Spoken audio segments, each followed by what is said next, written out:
गजलक्ष्मीची माहिती घेणं. गजलक्ष्मीची उपासना म्हणजे ही जी लक्ष्मी असते ती छान कमळात बसलेली असते. तिच्या हातामध्ये एक सुवर्ण कलश असतो आणि त्या कलशातून सोन्याची नाणी वाहत असतात पहा.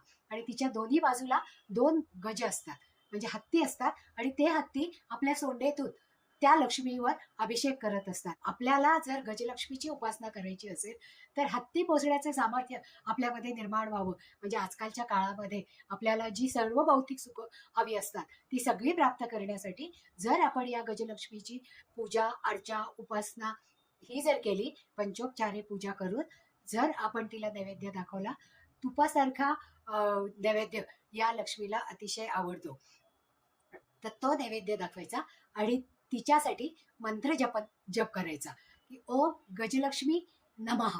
हा जप जर आपण रोज 11 वेळा केला तर ही लक्ष्मी आपल्याला प्रसन्न होईल आणि हत्ती पोचण्याचं बळ आपल्यामध्ये येईल. गजलक्ष्मीची माहिती घेणं. गजलक्ष्मी